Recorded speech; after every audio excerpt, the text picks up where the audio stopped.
Capcom can make their next Monster Hunter game the best game in the whole series if they combine the ambition of Monster Hunter World with the polish of Monster Hunter Rise. Now obviously when I say it like that, it doesn't sound too complicated, but in reality, I think this is a puzzle that Capcom has been trying to solve for the last 5 years. Monster Hunter World and Monster Hunter Rise are very different games with very different strengths and weaknesses, and the fact that these two divergent games have succeeded and failed in different ways puts the series in a position that's never really been in before. Let's look at the history of the Monster Hunter series for a second. In the last 5 years, the Monster Hunter series has changed significantly more than it did in its first 15 years. Between 2004 and 2018, each and every Monster Hunter game stuck closely to the core gameplay that was laid out in the series' very first game. Monster Hunter 3 added water combat, Monster Hunter 4 added mounting and vertical movement, and removed water combat, and the Generations games beefed up some of your options for movement and special attacks. That's pretty much it as far as major gameplay and design changes go. The core gameplay and graphical style of the series stayed very consistent for pretty much this entire period, and what this meant for the player was that every game in this series was consistent. You might like a given Monster Hunter game more or less depending on what you thought of its content, but you could count on the series to provide you with the same core gameplay you enjoyed every time. The release of Monster Hunter World signaled the beginning of a new era in Monster Hunter game design. Capcom set out to make a Monster Hunter game that was truly different from all of its predecessors, and while it's easy to point to the game's graphics and quality of life updates as the big changes, what a lot of newer players miss is that Monster Hunter World signaled a huge shift in Capcom's willingness to experiment with these games. And for Capcom, this willingness to experiment paid off. Monster Hunter World is the best-selling game in the series by far, and it was the game that finally broke through outside of Japan. Now, World came right after the Monster Hunter Generations games, and in retrospect, those games felt like one last celebration of the old style of Monster Hunter before we launched off into the new world. So to be honest with you, I was pretty shocked when Capcom first showed off Monster Hunter Rise, because I thought the success of World meant that the classic Monster Hunter style of gameplay was truly gone for good. To me, Monster Hunter Rise might as well be called Monster Hunter 5. It feels like a true evolution of the classic series gameplay, whereas World almost felt closer to a remake of the series by a new developer. And so all of a sudden, for the first time in the history of the series, there are two different types of Monster Hunter game coexisting with each other. Not that these games are speaking different languages, maybe you'd say World is Spanish and Rise is Portuguese, but the two games certainly get the gist of one another. I even made the joke when we first got Rise that it felt like the Poliwrath to World's Politoed. And both of these games are trying new things to see what works and what doesn't, but they do so in very different ways. When we look at the differences between World and Rise, I think it's almost more helpful to look at their failures rather than their successes. Because these are the things that Capcom will need to hash out for World 2, or whatever the next game ends up being called. We're just going to call it World 2. So, to break down the shortcomings of these games, let's start with Monster Hunter World, because I think this game does a lot more throwing things at the wall to see what sticks.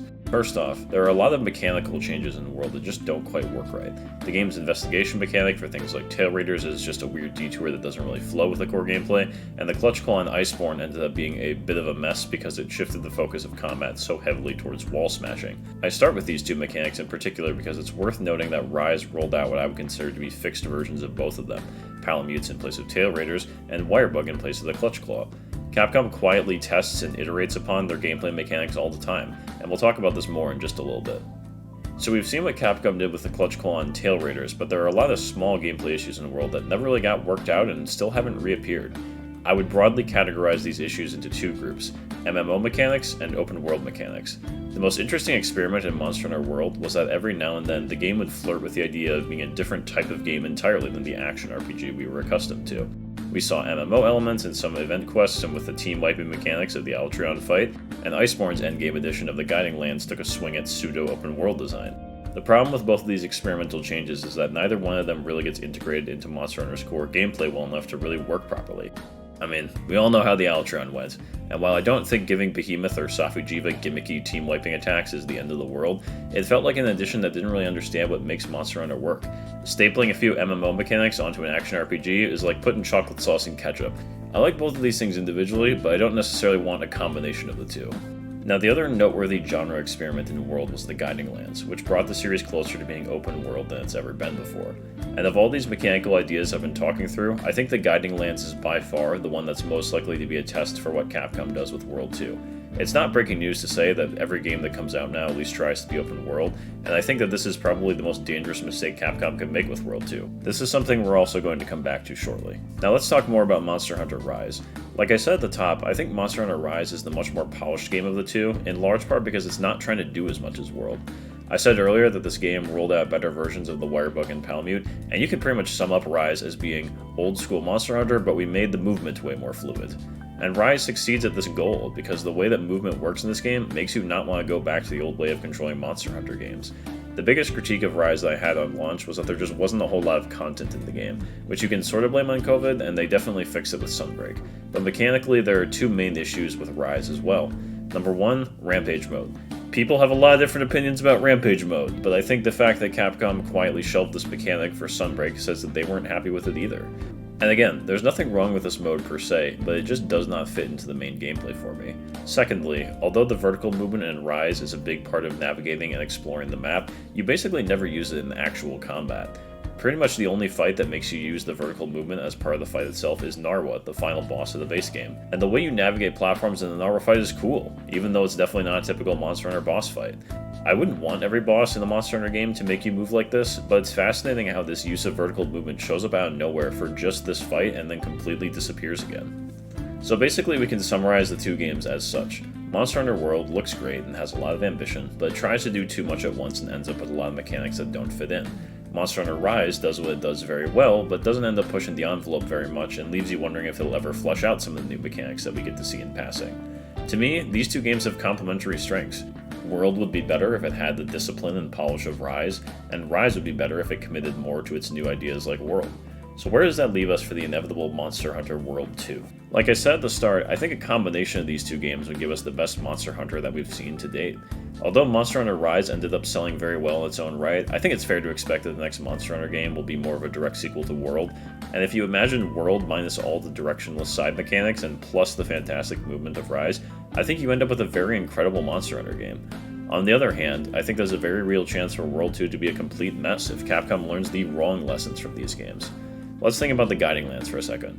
There's nothing wrong with the Guiding Lands as an endgame side option for gameplay, but this area really does not amount to much more than a bunch of disconnected maps duct taped together.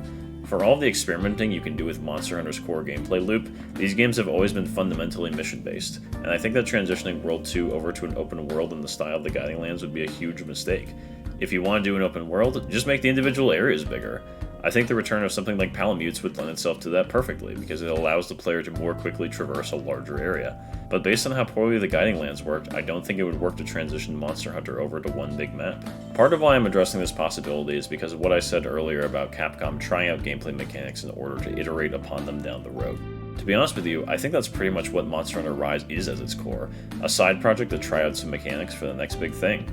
For one thing, this would explain its much narrower focus, and game developers do this all the time without the player realizing it.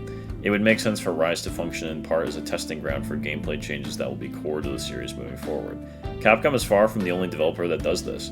Link Between Worlds was a test of the open-ended exploration that would be more fully realized in Breath of the Wild, but there was no way you would know that playing the game at the time. And so to me, the success of Capcom's next Monster Hunter hinges entirely on how Capcom follows through on the experiments of Rise and World.